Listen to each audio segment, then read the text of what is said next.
Yorùbá ẹ yẹ kí n sọ ilé yìí ní Yorùbá yìí tèmi tẹ́ wò mí wíwá tí Sheikh Gumi tó wá sí Ìbàdàn lórí ọ̀rọ̀ tí àwọn àfáà kan invite wọn wá honestly ṣe mọ̀ wípé ìyẹn gan lásán gan ó ti fa controversial ó ti dá controversial lẹ̀ báyìí ní ilẹ̀ Yorùbá lọ́wọ́lọ́wọ́ báyìí torí àwọn àfáà kan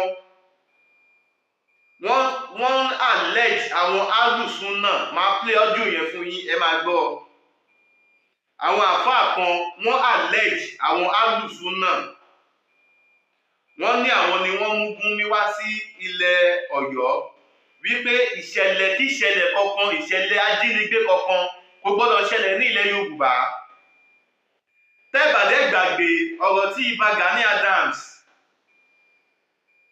Ààrẹ Ọ̀nà Kakanfò ilẹ̀ Yorùbá lóògùn ọ̀fẹ́ o lẹ́nu ọjọ́ mẹ́ta yìí òun làwọn náà wọ́n raise alarm wípé ohun tó ń ṣẹlẹ̀ ní Ìlọrin Kwara State yẹn wípé preamble ni o wípé wọ́n fẹ́ ṣe ìkọlù sáwọn state kan ní ilẹ̀ Yorùbá wa yìí wọ́n ka Lagos State wọ́n ka Ọ̀yọ́ State mọ́ and some other states.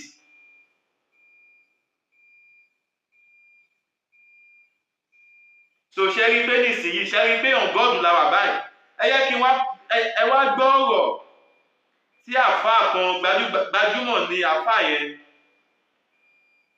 àfáà Akeem àbí kí ló máa ń kórúkọ àfáà yẹn is a very popular and even Sheikh Akeem Gold àwọn náà wọ́n go against gbígbàlejò bí wọ́n ṣe invite Sheikh Gumi wá sí Ọ̀yọ́ State which is Yorùbá land Sheikh Akeem Gold gan wọ́n go against ẹ jẹ́ ká gbọ́ ohun tí wọ́n sọ ẹ jẹ́ ká gbọ́gbọ́ Sheikh Akeem Gold.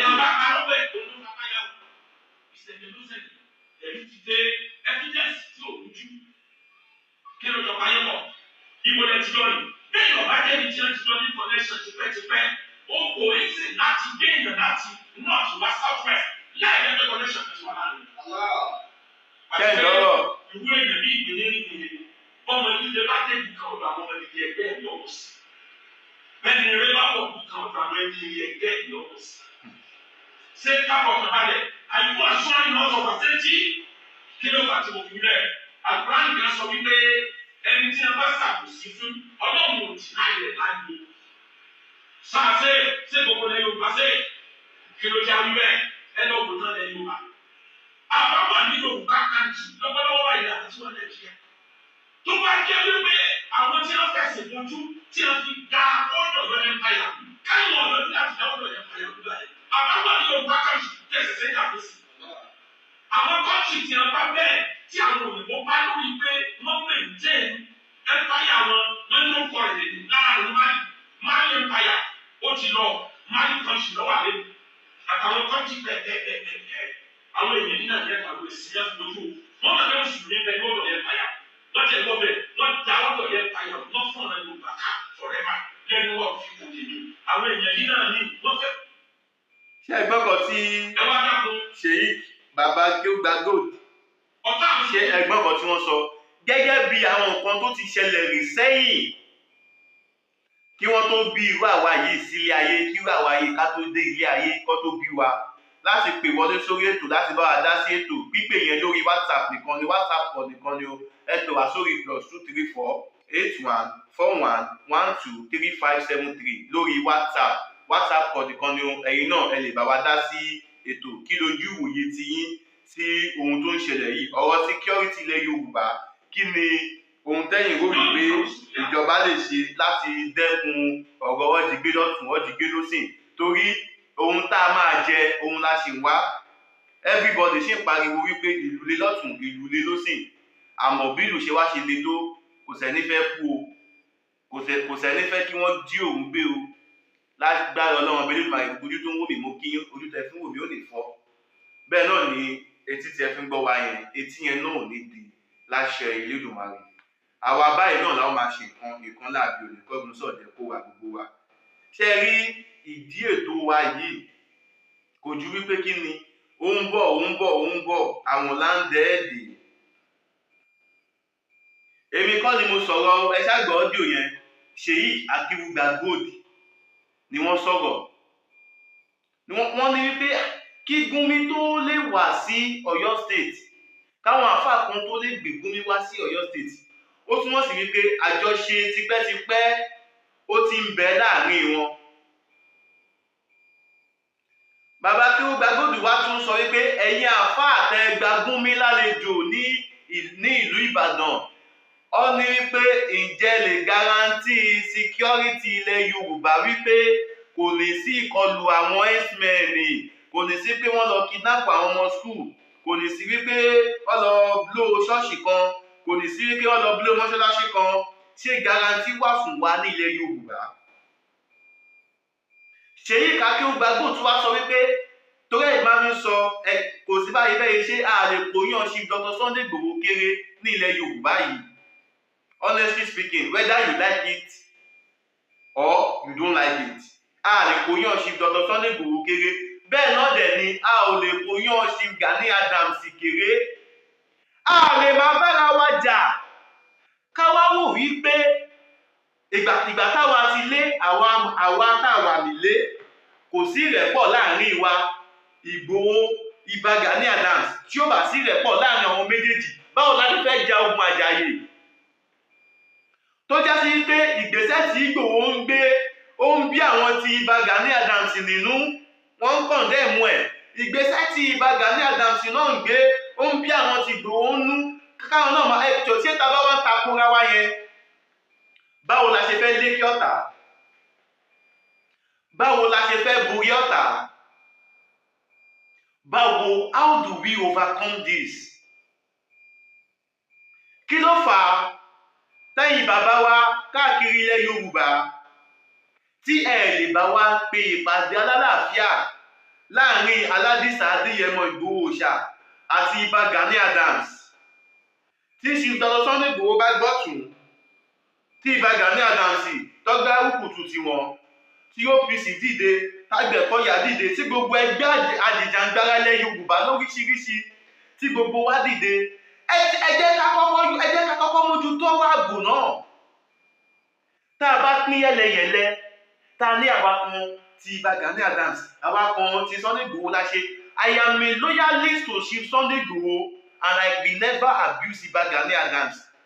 Torí ẹwọ́jọ́ ta ti pariwo freedom for Chief Sunday Igboho ó ti freeze àkáǹtì bàbá yẹn ó declare wanted. Chief Sunday Igboho lè sun ohun ìfọ̀kànbalẹ̀ ní Nàìjíríà. Èèyàn mélòó ló lọ takú sí governor's office ọ́fíìsì Ṣèyí Mákindé pé governor Ṣèyí Mákindé o àwa tá a wá síbi báyìí lónìí àwọn ò bá já wa o àmọ́ abẹ́ẹ̀ ni ẹ bá wa bá federal government sọ̀rọ̀ kí wọ́n yọ wanted kúrò nínú orúkọ Ìgbòho. Ètò yẹ kí wọ́n fi ṣe bẹ́ẹ̀ ṣebí ṣe lọ́sùn lọ ń kó bá Ìgbòho ni ṣebí ṣe ni wọ́n tún lọ ń kó aṣọ ológun sáwọn ọmọ Yorùbá lọ́rùn tí wọ́n dẹ̀ brainwash wọn tí wọ́n tì wọ́n lọ sí secretariat láti lọ gbàjọba. Tá a bá ń ṣe gbogbo eléyìí ìgbà wo la wá fẹ́ ní freedom? Ìgbà wo nílẹ̀ Yorùbá wá fẹ́ dá? Mo wo fídíò kan publicly àwọn OPC wọ́n ṣe meeting bàbá àgbàlagbà kan ó ń lanu kàràkàrà ó ń pàṣàmọ̀ mọ̀ Chief Dr. Sunday Igboho. Bàbá ẹ̀sà mi ò wá sọ́ọ̀rì láti sọ fún yín pé ẹ kì í ṣàgbáre ohun tẹ́ máa jẹun lẹ̀ wá o. Àgbàlagbà kò gbọ́dọ̀ sí nídìí pé kó tú o. Àgbàlagbà ò gbọ́dọ̀ sí nídìí pé kó tú. Rárá a gbọ́dọ̀ mọ báwo ni because ok ẹ jẹ́ ká ohun tí Chief Dr. Sunday Igboho ń jà fún. Ó wúlò fún ilẹ̀ Yorùbá àbí kò wúlò fún ilẹ̀ Yorùbá? Ó wúlò fún ilẹ̀ Yorùbá. Chief Dr. Sunday Igboho tó olórí láàrin yẹn ẹ jẹ́ ká fi ṣe olórí. Ẹ jẹ́ ká ohun tí Ìbà Gani Adams ń jà fún. Ṣé ó wúlò fún ilẹ̀ Yorùbá àbí kò wúlò fún ilẹ̀ Yorùbá? Tó bá ti wúlò fún ilẹ̀ Yorùbá ẹ jẹ́ káwọn náà máa ṣe olórí ní ẹ̀rí àti ibẹ̀yẹn kẹ́nìkan má dẹ̀ nìkan lọ́wọ́. Ojú àwọn tẹ́yẹ fò láì fara kanra wọn. Ojú àwọn ṣe kí ni? Ojú àwọn tẹ́yẹ fò láì fara kanra wọn, my dear brothers and sisters. Ojú àwọn tẹ́yẹ fò láì fara kanra wọn. Pẹ̀lú gbogbo ohun tó ń ṣẹlẹ̀ ní ṣe rí torí ẹ̀ ló ṣe ń dùn mí fẹ́yìn tó ti fi ẹ̀sìn bò lójú. Àwọn ò sọ pé kẹ́ má ṣẹ̀sìn o, yálà ẹ̀sìn mùsùlùmí, yálà ẹ̀sìn kírísítẹ̀n, yálà ẹ̀sìn ìmàle. Àwọn ò sọ pé kẹ́ má ṣí ẹ̀sìn tó ń wù yìí. Làkúndínlìkùn òun ni Ọlọ́run bá gan sọ. Ọlọ́run gan sọ nínú chapter 10 verse 100. Ó ní let there be no compulsory in religion. There won't be a single soul that will believe in Allah except by Allah's permission. Quran 10 chapter 100 ni ó sọ bẹ́ẹ̀ náà. Since that God has power to do and undo, why are we fighting for God? Why can't we live among ourselves with peace? When it's time for worship, go and worship what you believe in. Let me go and worship what I believe in. Freedom of religion is part of our constitutional rights. It is part of it. So, aside from Sheikh Akeugba Gold, another Alfa still came out to speak. Another Alfa came out to speak. Let us hear what the Alfa said concerning the visit, concerning the invitation of Sheikh Gumi to Ibadan. Hear what he said. Yeah. Share this video, I beg. Share this video. Ọ̀pọ̀lọpọ̀ àwọn tí wọ́n pera wọn ní Al-Sunnah wal Jama'ah nílẹ̀ Yorùbá yìí alábọ̀dé náà o. Wọ́n fẹ́ gbàgbọ́dé nílẹ̀ Yorùbá o. Number one tí mo fi ń sọ wípé kí ìgbàgbọ́ wa kó ṣe kí ni kó mú wa lára dá. Àáfàá lẹni tó ń sọ̀rọ̀ yìí o. Àwọn tí wọ́n gbàlejò náà àáfàá náà làwọn tó gbàlejò. Ṣé ẹ mọ̀ wípé ká ní pé unity wà láàrin wa táwọn àtàfà tó gbàlejò àtàwọn tí wọ́n gbàlejò tí unity bá wà ṣé ẹ mọ̀ pé kò ní sí controversial. Ṣé ẹ mọ̀ pé kò ní sí controversy. Ṣé ẹ mọ̀ pé kò ní sí controversy. Controversy dẹ̀ nínú controversy dẹ̀ ní ọ̀tá tí fi ń ráyè ṣe wá ní ṣútà. Nǹkan tí mo kókó mẹ́sẹ̀gì tèmi say no to controversy. Let us focus on our simple. Let us focus on our unity, on our progress. Let us focus on ourselves. Kò ń yẹ pé some people will be planning to do one thing. Torí pé ìwọ ò ti sí nínú movement yẹn, wàá wá wò pé kó lọ tako movement yẹn, ẹ jẹ́ ká lọ jáwọ́ kúrò ńbẹ̀. Kíjọba wa kí wọ́n má sun àsọpínlẹ̀ o. Àwọn Al-Sunnah, àwọn kan nínú àwọn Al-Sunnah bẹ́ẹ̀ gbàgbọ́dé fún wa nílẹ̀ Yorùbá o. À ń pariwo o. À ń pariwo o. Kò sí irú ẹ̀sìn téèyàn lè máa sìn nílẹ̀ Yorùbá. Kò sí irú ẹ̀yà kan náà yọ gbogbo wa. Ẹ̀sìn lè yàtọ̀. Kò sí irú ẹ̀sìn téèyàn lè máa sìn nílẹ̀ Yorùbá. Àwọn ò ní lajú kalẹ̀ káwọn báńkì àwọn tó padà káwọn máa pàwọn yẹn wá lẹ̀ Yorùbá o. Kálákátá bẹ̀rù dákẹ́dá má sọ̀rọ̀ o. Àwọn ní lajú kalẹ̀ káwọn oníṣíìtì tí wọ́n bá ń fi ọ̀rọ̀ ẹ̀sìn tí wọ́n bá fi ṣe síìtì gbogbo wọn bọ̀ ọ́ta àgbàràta àgbà pariwo. Àwọn gbogbo aláwọ̀ tí wọ́n fi nífẹ̀ẹ́ láyé aláwọ̀ agbára tí wọ́n fi lùyàn ní kókó lórí tí wọ́n fi lùyàn lọ́rùn tí wọ́n ṣe nífẹ̀ẹ́ aláwọ̀ agbára tí wọ́n ń yẹ ìgbàràta wọn la ní ìkókò àtàwọn ìgbàràta fẹsẹ̀ ẹ̀yẹ dà. Gbogbo àwọn tá a láti ìgbàràta fẹsẹ̀ ẹ̀yẹ dà. Òǹgbàràta fẹsẹ̀ lóòótọ́. Ṣùgbọ́n tó bá ti débi pé wọ́n pa àwọn ẹlẹ́sìn kan ní ìgbàràta. Tí àwọn ẹlẹ́sìn tí wọ́n pa yẹn táwọn òfin ti ọmọ ìyá wa nínú Yorùbá ní. Tí àwọn òfin ti Yorùbá ní. Ṣé ẹ gbọ́? Àbí ẹni tó bá jẹ́ pé pásítọ̀ ló ń sọ̀rọ̀, ṣé mọ̀ wípé ká ní pásítọ̀ kan ló ń ṣe fídíò tá a fa yìí ṣe yìí. Ṣé mọ̀ wípé many people will go against him because you are a pastor. That is why you are saying this, you are saying it. But honestly speaking, sincerely speaking, àáfà lẹni tó ń sọ̀rọ̀. Ṣé ẹ̀yin náà ṣàgbọ̀ vocal yẹn? Ẹ̀yin náà ṣàrí àáfà lẹni tó ń sọ̀rọ̀. Àáfà ló ń sọ̀rọ̀ o. Ẹ jẹ́ ká tẹ̀síwájú. Tẹ̀sí ní ìyàtọ̀ sí Islam kì í ṣe ìran Yorùbá mọ́. Kì í ṣe ara wa mọ́. Kì í ṣe ẹni wa mọ́. Ìbá àjọmọ̀ ìyá wa tó wọ́n ti ń tẹ̀sí ní tí bá ní ìtìbá ń ta lóko wa àwọn òwòrán ní sọ́yẹ́ bọ́lẹ̀. Sọ́yẹ́ bọ́lẹ̀ lọ́wọ́ jẹ́ àwùrán lẹ́jẹ̀ àdínàkùn ummatan wahida. Ọlọ́run tó bá fẹ́ ní gbogbo bá ti gbogbo wáyé ẹlẹ́sìn kan ṣoṣo.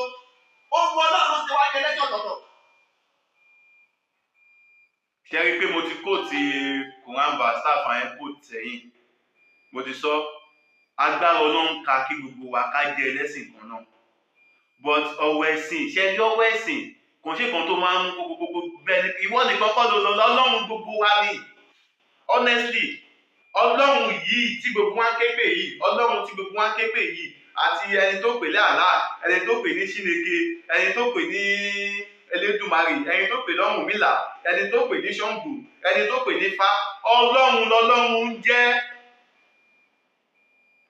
oríṣiríṣi ọ̀nà dẹ̀ ni Ọlọ́run fẹ́ ni Ọlọ́run là kalẹ̀ tá a lè fi sìn gbogbo ẹ̀sìn tó wà nílé ayé pátápátá èwo ni Ọlọ́run sọ̀kalẹ̀ nínú ètò wájú kalẹ̀ pèrè lè ní kẹ́ máa ṣe bí ọmọ ènìyàn náà ló pé wá ṣàkíyèsí gbogbo ẹ̀ ṣáńgẹ́lì Ọlọ́run ni Jésù ni òjíṣẹ́ Ọlọ́run ṣá ni Jésù ṣáńgẹ́lì Ọlọ́run ni Ànábì Muhammad sallallahu alaihi wasallam òjíṣẹ́ Ọlọ́run lànà bíi èèyàn bíi tiẹ̀ èèyàn bíi tèmi òun náà lànà bíi wa Muhammad sallallahu alaihi wasallam ànàbí tó tiẹ̀ mẹ́sìn Islam wà ànàbí ò lè gba ẹ̀gbọ́n bàbá ẹ̀ àdìtì yẹn ibẹ̀ yẹn kọ́ là ń lọ bọ̀ ẹ̀sìn ẹ̀ ó wà láàrin ìwọ àtọlọ́run ìhun tó kàn sáìnì ìhun tó ẹ̀sìn ẹ̀ kò dọ́dọ̀ tèmi ẹ̀sìn tèmi náà ò dọ́dọ̀ tiẹ̀ honestly speaking ẹ má jẹ́ ká sọra wa sínú ìgbèkùn ẹ̀sìn because wọ́n ń fi ẹ̀sìn àwọn èèyàn ń fi ẹ̀sìn bojú wíwàkiwà torí pọ́ ti mọ̀ pé Ọlọ́run yìí Ọlọ́run ọba adákẹ́dájọ́ ni ìdájọ́ dọ̀run èèyàn mélòó ló máa wá wà mẹ́gbà tó náà bá ń dájọ́ kínní àwọn tí bá nídìí ti pa nísìnyí wọ́n ti kú nìyẹn kọ́ ló bá fi orí jì wọ́n. ṣé kí gbogbo wa dẹ́wà lájú lẹ́kì bá ní ti dẹ́wà pa kó dẹ́wà gbẹ̀mí gbogbo wa ni ìgbà wo la fẹ́ ṣe gbogbo yẹn dà òun la ṣe ń sọ wípé ó ń bọ̀ àwọn láńdẹ́ẹ̀dì àwọn láńdẹ́ẹ̀dì gbogbo wa lè lajú wa sílẹ̀ ká dẹ̀jẹ̀ kí tálùbọ̀ kó wọ̀ o ẹ jẹ́ ká mọ ohun tá à ń ṣe ẹ jẹ́ ká mọ ohun tá à ń sọ. pánṣá òfura pánṣá jáná àjà òfura àjà jísì kòtò wọ́n ní bónílé òfura olè ní ó gbé eléyìí dẹ̀ tí ń le ju ìpànìyàn tí ń pọ̀ ju ìjọba wa ẹjọ́ abẹ́yìn àrọ̀ yìí tó bá jẹ́ pé kẹ́ gbówó fún Gúnmi kó lọ bá wọn báńdíìtì sọ̀rọ̀ kí wọ́n sọ̀rọ̀ ń dára wọn kọ́ kó ammunition wọn sílẹ̀ kí wọ́n rìpẹ́ǹtì kọ́ padà sáàrin ìlú kọ́ máa wá gbé láàrin ìlú láyé àtàlàfíà kí wọ́n establish business tó bá jẹ́ yẹn bá máa jẹ́ solution sí ìjọba ẹ tètè ìjà àfẹ́rẹ́. wọ́n pa ẹgbẹ́ bá ṣe wọnú chọ́ọ̀chì lọ tó bá pò chọ́ọ̀chì ti pàpẹ́ pọ̀ ní mọ́sálásí ogun tó jẹ́ chọ́ọ̀chì tó pa chọ́ọ̀chì ogun tó pa chọ́ọ̀chì rẹ̀ ti pàpẹ́ pọ̀ lórí mọ́sálásí ọ̀rọ̀ ẹ̀sìn kọ́ nílé yìí o èyí tí ń bẹ nílẹ̀ yìí ọ̀rọ̀ ẹ̀sìn kọ́ èyí tó bá ti dé bójú ọ̀yẹ̀ kó dé bá mọ́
ẹ bá wa share fídíò yìí, ẹ bá wa share fídíò yìí kó lọ káàkiri, ẹ bá wa share fídíò yìí, ẹ bá wa share fídíò yìí, because ibi tí ó bá ti sí ìfẹ́ tí ò ti sí ìṣọ̀kan, ẹ má yẹ ká tanra wa, ọ̀tá máa ṣe kí ni, ọ̀tá máa ráyè wọlé sáàrin yẹn. Ká ní ìṣọ̀kan ti wà láàrin ẹ̀yin àáfàá wọ̀nyí tẹ́lẹ̀, ṣé ẹ mọ̀ wípé àáfàá kan ò ní wá ṣe fídíò nísìnyí fáwọn apá kan mùsùlùmí fẹ́ gbàbọ̀dè, àti alùsùnà àti alùbídíà, mùsùlùmí ní mùsùlùmí jẹ́. As far as concern tèmi, anybody tó bá ti ń ṣe àṣìádù an la ilaha illa Allahu wa àṣìádù anna muhammadan abuduhu wa rasuluhu, mùsùlùmí ni wẹ́ ní bẹ́ẹ̀. Kí ló wá dé ta ṣe ń kọ̀ndẹ̀mù ara wa? Kí ló wá dé táwọn kan ṣe ń pààyàn tí wọ́n ń ṣe Allahu akíbárú tí wọ́n á dẹ̀ dúngbò èèyàn, tí wọ́n á ṣe Allahu akíbárú tí wọ́n á dẹ̀ yìnbọn mọ́ ọmọlàkejì ẹgbẹ́ wọn? Ó ń bọ̀ àwọn ládẹ́ẹ̀dẹ́ o. Bayo Black lórúkọ tèmi. Mo kí yín káàbọ̀ síkànnì Odùduwà Voice TV. Tó bá jẹ́ pé ìgbà àkọ́kọ́ tí yín rèé tẹ́yìn bá ṣe ń wò wá ní ìkànnì yìí, ẹ káàbọ̀. Fẹ́yìn tẹ̀dẹ̀ tí ń wò wá tẹ́lẹ̀, a returning subscriber, a kí yín. Ibi tí ẹ ti ń rí owó tí ẹ fi ń ra dátà, tẹ fi ń wò wá, ní agbára Ọlọ́run àgbà náà ní wọbẹ̀. Ẹ má gbàgbé láti gbé ìpolówó ọjà yín wá. Ẹ má gbàgbé láti bá wa dá sí ètò yìí. Tẹ́yìn bá ní ohunkóhun kan, ẹ fẹ́ ṣe patí, ẹ fẹ́ ṣe event, ẹ fẹ́ ká wá cover yín, ẹ contact wa pẹ̀lú nọ́mbà tó ń show lórí screen yín yẹn. Ẹ̀yin ní ọ̀rọ̀ kan tó pàtàkì tẹ́ fẹ́ jẹ́ kí gbogbo àgbáyé kí wọ́n gbọ́. Ẹ fẹ́ ká ṣe interview fún yín, ẹ kàn sí wa. Ẹ ṣe kí ni? Ẹ kàn sí wa. Iléeṣẹ́ Odùduwà Voice TV, iléeṣẹ́ gbogbo wa ni o. Ẹ jẹ́ ká jọ ṣe kí ni? Ẹ jẹ́ ká jọ fi ìmọ̀ ṣọ̀kan, ká jọ gbé ilẹ̀ Yorùbá lárugẹ. Torí pé kí ni? Odùduwà Voice TV, ìlọsíwájú ilẹ̀ Yorùbá, òun ló jẹ wá lógún. Ìṣọ̀kan ilẹ̀ Yorùbá, òun ló mọmú lókun àyà tiwa. Ìdí rèé tí mi ò ṣe lè fi ọ̀rọ̀ bá mi Aládìsá Adéyẹmọ Ìgbòho Òòṣà tí mi ò lè fi ṣeré rárá. Sunday Igboho kò ṣe lè compare Sunday Igboho pẹ̀lú Nnamdi Kanu papọ̀. Kẹ́ wá sọ wípé torí wọ́n ti sẹ́ǹdì Nnamdi Kanu lọ sí live imprisonment kíjọba wá gbé Sunday Igboho. Níbo láti ń ṣe bẹ́ẹ̀? Kò papọ̀, òkú ò papọ̀ mọ́yàwó. Ẹ̀yin ọmọ Yorùbá, Ìbà Gani Adams, ààbò lórí ìṣí Dr. Sunday Igboho ó dọwọ́ yín o. Àgbà ilẹ̀ Yorùbá ni yín. Lára àwọn irinṣẹ́ tó jẹ́ pé a ò lè jí sọ̀fin o, Ìbà Gani Adams, tẹ́yìn àti ìṣí Dr. Sunday Igboho, tẹ́yìn méjèèjì bá lè jọ fìmọ̀ ṣọ̀kan ní ilẹ̀ Yorùbá wa yìí, Ìbà Gani Adams, ẹ láwọn bọ́ìsì lẹ́yìn náà. Wọ́n ń retí kẹ́ ẹ fáwọn ní ọ̀dà ni. Bẹ́yìn náà ṣe ń retí ọ̀dà láti ibì kan. Ìbà Gani Adams, ẹ ní àwọn èèyàn lẹ́yìn tí wọ́n láìkí yín, tí wọ́n tẹ̀, tí wọ́n fọ́ fún yín, tí wọ́n ń retí kẹ́kọ̀ọ́ give order. Àmọ́ gbogbo ohun tí ẹ ò bá ṣe, nǹkan tó máa kó ilẹ̀ Yorùbá sínú épa ìlà ìlò, ẹ má yẹ ká ṣe nítorí ẹnìkan, nítorí ọ̀la ni. Tí wọ́n bá wò wípé o lè defend ara ẹ, má gbàgbé wípé atakóró wọnú àdó kò lè mọ̀mọ́ ẹ wọ́bẹ̀. Kí ni mo sọ fún wa? Atakóró wọnú àdó lè mọ̀mọ́ ẹ wọ́bẹ̀. Ẹ jẹ́ ká ṣe kí ni? Ẹ jẹ́ ká gbàdúrà fálàáfíà, ààbò tó péye lórílẹ̀-èdè Nàìjíríà ní ilẹ̀ Yorùbá lápapọ̀. A ò lè ṣánkú, a ò lè rìn níjọ́ tí ebi ń pa ọ̀nà. Bayo Black lórúkọ tèmi. Mo sọ eléyìí, mo dúró ná, ó tún dijọ́ mi ọjọ́ rí. A ó máa bọ̀bẹ níbẹ̀ ṣu àtẹ́lẹsẹ̀, a sì máa bẹ̀nà rò. Gbogbo ẹni bá ní a má bọ̀, òun là ní débá láṣẹ Elédùmarè. Ó doní kọ́kìtìbò, bókù bá kú wọ́n kọ́kìtìbò ní. Gbogbo ẹni bá ń gbìyànjú láti ṣe wá ní ṣútà, gbogbo ẹni bá ń gbìyànjú láti pa wá lẹ́kún, ní agbára Ọlọ́run á jẹun nílé, á lọ ṣe wọ́n lódò ni. Gbogbo ẹ̀yin tí ẹ̀dẹ̀ ń wò mí bí tẹ́ ti ń rí owó tẹ́ ti fi ń ra dátà, ẹ̀yin tẹ́ ẹ̀ bá mi share, tẹ́ ẹ̀ bá mi like, tẹ́ ẹ̀ love and like, tẹ́ ẹ̀ follow mi, tẹ́ ẹ̀ retí kí n drop new video, gbogbo ẹ̀yin tẹ́ ẹ̀ ṣòwò data sí mi, tẹ́ ẹ̀ ṣòwò subscription sí mi, ní agbára Ọlọ́run àgbà náà ní wọ inú owó yín o. Ẹ gbọ́, bandit ò ní mọ̀nà ilé kó wa lójú wa o. Bandit ò ní ṣe kí ni, bandit ò ní mọ̀nà ilé kó wa o. Ẹ jẹ́ kí n máa fi orin bàbá wa Hubert Ògúndé, ẹ jẹ́ kí n máa ṣe lọ, ẹ jẹ́ kí n fi kúrò lórí ètò. Mo kí wa, mo kí wa, mo kí wa. Mo bá ronú Wọ́n fi sìgá tó ṣe dájú ajé ṣámátámátá. mo máa wojú ọ̀hún lóṣù múlẹ̀ òṣìṣẹ́. Ìdí dé sí Yorùbá ọmọ aláyé, ìdí ṣẹlẹ̀ sí Yorùbá ọmọ Oòduà.